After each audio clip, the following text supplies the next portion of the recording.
Bonjour à tous. Alors, on se retrouve aujourd'hui pour une petite vidéo, qui est une des peut-être plus intéressantes pour certaines personnes parce que c'est un peu la star du projecteur de son que je vais vous montrer aujourd'hui. Donc, c'est ces deux-là, hein. Donc, pour ceux qui ne l'ont pas reconnu, c'est le fameux RB35 de chez Bouillet. Donc, le RB35, moi, j'en ai que deux exemplaires. Donc, j'ai une version ancienne qui est avec la grille en fer noir. C'est un RB35C. Celui-ci, avec HPO DAX à l'intérieur, on ira jeter un petit coup d'œil. Et le deuxième, donc qui est un poil plus récent, celui-ci, c'est le RB35G. Donc déjà la grosse différence entre les deux, c'est la grille. Là, on a une grille en fer, noir, peinte en noir. Là, on a une grille qui est en fait intégrée dans le boîtier, hein, c'est juste un moulage qui est en plastique. Donc, il y a des petits carrés en plastique. Donc, les anciens modèles, ceux-ci, donc, avaient la particularité d'avoir un logo ici, donc qui était collé, où c'était marqué carrément Bouillet dessus. Donc, c'était carrément un petit logo en plastique qui était rajouté là, sur la tranche sur le bord du projecteur de son. Donc, avec le temps, vous doutez bien que, bon, ça part. Donc, je sais que je l'avais encore il y a quelques années, mais il est parti, je ne sais pas où il est tombé. Donc, sur le modèle plus récent, lui, il a un logo au milieu. Donc moi j'ai la chance de l'avoir toujours sur celui-ci, où on a le petit logo Bouillet très représentatif de la marque. Donc c'est vraiment la star du projecteur de son, hein. C'est pour beaucoup le projecteur de son suprême, hein. Alors est-ce qu'il est vraiment d'excellente qualité? On va dire à plus de 90% oui. Le reste, ce sont peut-être des petits détails qui n'ont vraiment aucune importance, mais non, non, bien sûr, il n'y a aucun doute là-dessus, c'est un des plus bons projecteurs de son qui peut exister.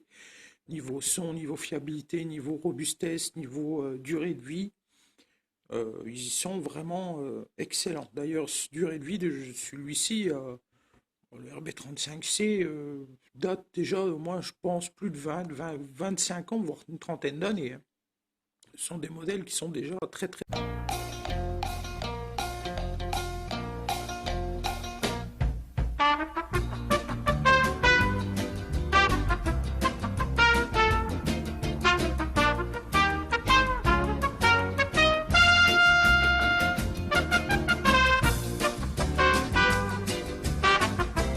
Donc une petite coupure, désolé. Donc j'en étais à dire que c'était des modèles qui étaient très fiables et très costauds, qu'ils ont déjà quand même de la bouteille, mais que voilà, niveau qualité, on est vraiment dans le haut du panier. Même si il faut avouer qu'il peut y avoir certaines marques qui sont au-dessus, mais c'est vraiment rare, hein. On est vraiment dans le top du projecteur de son. D'ailleurs, je pense que tout amateur, tout possesseur de matériel 100 volts possède au moins quelques RB35, hein. C'est vraiment la marque et le modèle incontournable. Donc, on va faire un petit survol vite fait des deux modèles que je possède. Donc, première chose, donc le boîtier est exactement pareil, hein. On va dire celui-ci peut-être un peu plus jauni, mais c'est la même matière, c'est du plastique. Là, on a un étrier. Alors, l'étrier est différent par contre. Là, on a un étrier vraiment lourd en fer. De l'autre côté, on a un étrier bon, qui a perdu un peu de sa peinture parce que je l'ai récupéré tordu. Un étrier en alu, donc qui est un peu moins lourd. Niveau gris, j'ai montré les deux grosses différences. C'est la matière, donc ferraille en fer, peinte en noir, plastique moulé dans le boîtier. À l'arrière, donc c'est sensiblement la même chose à l'arrière. Voilà. On va les mettre un peu comme ça, on verra mieux. Voilà. Donc ça, c'est la façon de les mettre. On peut les mettre un peu. C'est vrai qu'ils ont des touches assez sympas, c'est qu'on peut les mettre un peu comme on veut. Voilà, donc à l'arrière. Donc les deux ont le fameux sélecteur. Donc celui-ci, par contre, il a cassé dernièrement, donc il tient plus. Donc c'est pour ça on va éviter de l'ouvrir, celui-là. On va ouvrir sur celui-là, mais c'est pareil, hein, c'est toujours la fameuse vis à l'intérieur. Et le tableau réglé sur les deux, c'est pareil. Donc, les deux grosses différences. Alors, le C, celui-ci, donc en ligne 100 volts, 2 watts, 4 watts, 8 watts et 15 watts, et le direct en 16 ohms. Ce qui est d'ailleurs la grosse différence avec l'autre, c'est que celui-ci, il est en 16 ohms. On va essayer de zoomer un petit peu pour voir un petit peu mieux, bien que ça ne veut pas vraiment faire le point. Voilà, donc voilà, 2 watts, 4 watts, 8 watts, 15 watts et le direct en 16 ohms. Bon, bien sûr, il y a la ligne en 50 volts. Donc moi, bizarrement, j'ai aucun modèle, enfin, j'ai aucun numéro de série sur celui-ci. Donc il y a marqué RB35C. Il y a peut-être le numéro de série, peut-être ici, je ne sais pas. Enfin, bah, bref, voilà pour le C. Pour le G, donc c'est sensiblement les mêmes puissances, hein, vous avez vu. 2 watts, 4 watts, 8 watts et 15 watts, mais celui-ci, par contre, il est en 8 ohms. Donc la grosse différence, c'est que le C est en 16 ohms, le G est en 8 ohms. Sinon, à l'arrière, c'est exactement le même boîtier, hein. Les petits ergots de chaque côté qu'on retrouve ici aussi. Les deux vis ici qui tiennent l'arrière du boîtier. Les deux vis là, bon, qui sont plates ici et cruciformes ici, qui tiennent le transfo. Donc cette fois-ci, on va aller voir à l'intérieur. Donc c'est simple, hein. On a juste deux vis à démonter. Donc je vais montrer sur celui-ci. Voilà, on a deux vis que l'on voit ici à démonter sur le pourtour. Donc une en bas et une en haut. Voilà. On voit les trous là, d'ailleurs, il y a un petit peu de rouille autour. Et les deux qui se trouvent derrière, donc qui se trouvent ici. Donc une fois qu'on a démonté ces quatre vis, on peut avoir le plaisir d'enlever le capot arrière. Donc le capot arrière, il est tout simple. Nous avons le transfo, donc avec les puissances de remarquer à l'intérieur. Voilà. Donc ici, c'est le sélecteur de puissance que l'on voit ici. Tout ça est tapissé de mousse. Donc bon, c'est un beau petit transfo, il est en très bon état, hein, voilà. Donc, alors, bizarrement, sur certains modèles, on a le résonateur interne. Bizarrement, sur celui-ci, je ne l'ai pas. Il n'y a aucun résonateur, donc je ne sais pas, il a peut-être été enlevé, moi je ne me souviens pas l'avoir fait, donc je ne sais pas pourquoi, celui-ci, il n'en a pas. Donc du coup, bah, ça va nous donner quand même l'opportunité de voir le haut-parleur. On va essayer de se mettre un peu, voilà, la lumière, ça sera un petit peu mieux. Donc je le démonte pas, hein, et on va le laisser dedans parce que bon, il faut enlever les baguettes que l'on voit là de chaque côté qui sont tenues par le boulon qui tient l'étrier. Donc c'est tout un bordel pour ainsi dire, on va éviter. Donc celui-ci c'est un haut-parleur Audax. Donc j'en ai montré dans les vidéos où je monte si vous allez voir ma vidéo où je monte les ronds de son 171, c'est exactement les mêmes haut-parleurs qui sont à l'intérieur. Donc c'est des Audax. Très très bonne qualité, très très bon large bande, un son très proche du Hi-Fi, donc c'est que du bon. Donc là on voit l'intérieur du RB35C. Voilà, donc là maintenant, ce qu'on va faire, on va aller voir l'intérieur du RB35G. Qui est ici, donc il y a exactement le même système pour le démonter, hein, c'est la même chose. Les deux petites vis de chaque côté et les deux derrière. Alors celui-ci, il a le résonateur. Les résonateurs, d'ailleurs, on peut l'enlever parce que moi j'étais obligé de l'enlever à cause de l'étrier qui était tordu. Il a fallu que je démonte tout. Donc on va déjà regarder le transfo qui est sensiblement le même que le G, hein, que le C. On voit c'est la même chose. La seule chose qui est différente, c'est que sur le C, on a des cache-fils, quoi, en fait, alors que là, on a directement le fil, c'est même directement qui sort du transfo, hein. C'est la bobine, quoi, en fait, qui sort et qui va directement dans le sélecteur. Donc, on va dire que c'est peut-être un peu moins bien, du coup, puisque sur l'autre, on a des gaines bleues, que celui-ci, bah, les fils sont à nu, quoi. Bon, sinon, c'est le même transfo, hein, c'est la même chose, il y a toujours l'étiquette par-dessus. Le tapissé de mousse, pareil, donc c'est exactement la même chose. Et donc le fameux résonateur. Alors, le résonateur, c'est ni plus ni moins. Et moi, ça m'a fait rire quand je m'en suis rendu compte la première fois. C'est ni plus ni moins qu'un boîtier de RB36. Voilà. Si vous regardez bien, c'est le RB30, c'est le boîtier du RB36, mais qui est brut, quoi, qui n'est pas peint, qui n'est pas... voilà, il est brut, hein, plastique brut, mais je pourrais aller chercher pour comparer, mais je peux vous certifier que c'est le boîtier d'un RB36, nu, vide. Voilà, c'est aussi simple que ça. Et l'avantage, c'est que donc, on peut aller voir le haut-parleur. Donc on le voit à l'arrière, voilà. Donc c'est un haut-parleur qui est totalement différent du C, hein, puisque celui-ci est de couleur un peu argentée, même un peu or, je dirais, entre voilà, donc on le voit bien, hein, c'est de très très bons larges bandes, hein. Ils ne sont pas bicones, mais ils ont un son parfait. C'est les haut-parleurs avec à l'avant marqué tropicalisé dessus. Donc c'est très proche du haut-parleur qu'on voit dans ma vidéo du RB36, sauf qu'il est un peu plus gros, mais sinon c'est le même, hein. Celui-là c'est un 17 cm, que le RB36 c'est un 12 cm je crois. Mais c'est une copie conforme, hein, c'est la même fabrication en tout cas. Donc voilà pour le RB35. Donc ce qu'on va faire, c'est que je vais tout remonter.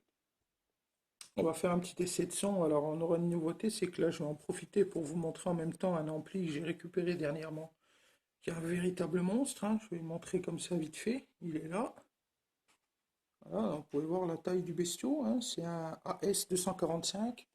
Donc on ira le voir plus en profondeur vite fait, bien que vous verrez ça ressemble énormément, c'est exactement la même chose qu'un S30, hein, sauf que c'est plus gros et que c'est plus puissant, mais c'est la même chose. Donc je vais le montrer juste après.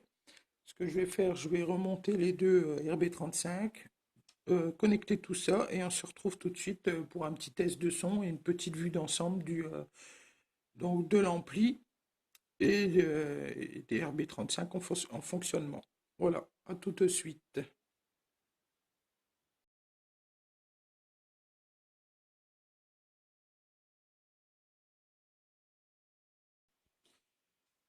Alors, on va déjà faire une petite vue d'ensemble de cet ampli qui est un vrai monstre. Donc, c'est un AS245. Donc, on le voit ici. De chez Bouillet, toujours.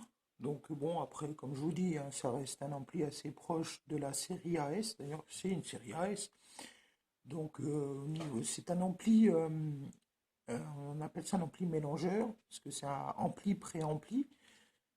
Donc là, il y a le bouton de marche arrêt. Donc l'avantage, c'est il s'allume. Donc ici, on a le bouton des basses, le bouton des aigus. Donc ici, on a un bouton de plus que sur les AS30, hein. C'est-à-dire que là, on a un bouton auxiliaire, un volume d'auxiliaire. Et là, on a un volume de PU, donc pick-up tourne-disque. Donc là, les deux, en fait, reviennent au même. On a ici le micro 2, le micro 1. Il faut savoir que le micro 1, on peut le strapper, on peut le passer en musical aussi. Ça se voit à l'arrière en fait. C'est un peu différent parce que sur les AS30 par exemple, c'est un bouton. Alors que sur celui-ci, il y a deux fiches. Je vais vous montrer. Donc pour l'avant, hein, c'est tout simple. On va faire une petite visite de l'arrière. Donc la prochaine fois, quand je ferai la vidéo avec les colonnes, ce que je ferai pour cet ampli-là, c'est que j'irai jusqu'à le démonter pour enfin l'ouvrir pour vous montrer l'intérieur. Vous verrez que c'est assez impressionnant à l'intérieur.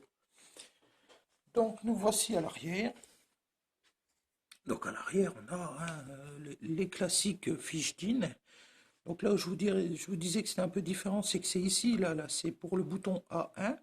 Donc ici, on branche soit la musique, ou alors le micro. Vous voyez le personnage qui parle, ou alors la note de musique. Donc alors que sur un AS30, par exemple, c'est juste un bouton qu'on bouge sur le côté, hein, c'est un bouton de sélection. Donc ici, c'est l'entrée du micro, A2. Ici, on est en PU, donc moi je me suis branché là, en auxiliaire ici, et là c'est la sortie. Donc ça c'est la partie pré-ampli en fait. Donc on nous dit que c'est un pré-ampli ampli de 200 watts, de type AS245A. Donc là on a la valeur du fusible qui se trouve ici, qui se trouve à côté, hein. Voilà, je vais tourner un petit peu. Il se trouve ici le fusible. Donc ici, on a le petit message d'attention, ne pas débrancher, ne pas ouvrir, tout ça. Et ici, on a les sorties. Donc en 8 ohms, en 16 ohms, en 50 volts et en 100 volts. Donc si ça c'est un petit peu dur, voilà, ça se coulisse. Et on a bien sûr le fameux bornier à vis. Alors la vis de plus du 100 volts ne sert pas. Donc ce que j'ai fait, je me suis servi de la masse du 50 volts qui est la même masse que le 100 volts. Hein. Donc comme ça c'est la même chose. Et voilà, donc pour une vue d'ensemble du AS245.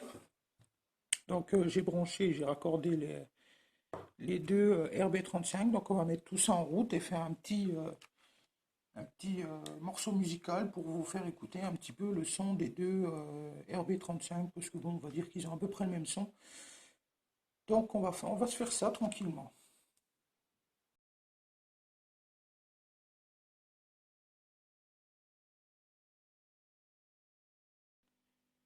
Donc voilà, donc là on va faire le petit test d'habitude, donc avec l'ampli AS245 qui est allumé, comme voilà, avec les deux RB35, donc ils ont sensiblement le même son, hein, je ne vais pas faire de comparaison, ou alors peut-être vite fait.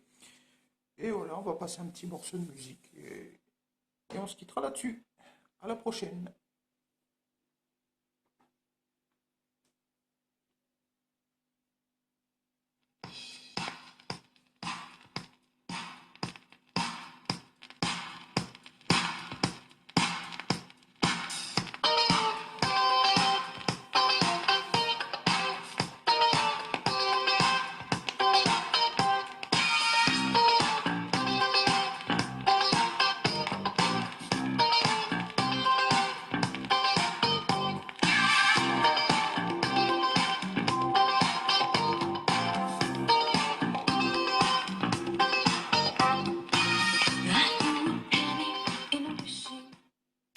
Donc là, vous avez entendu les deux. Donc ce que je vais faire, je vais mettre que le noir.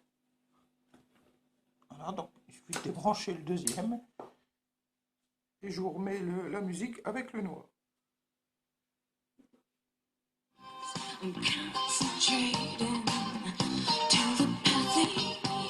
I'm sending my love to you. Get the message from me. Just come a little bit with every single step you take. On va faire pareil avec le deuxième. Donc on rebranche le G et on débranche le C.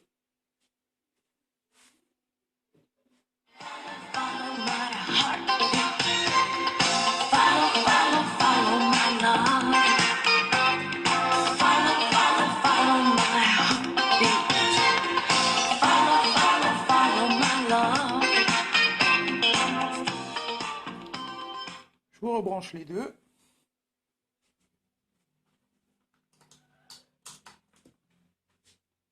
Et on se quitte là-dessus. À la prochaine.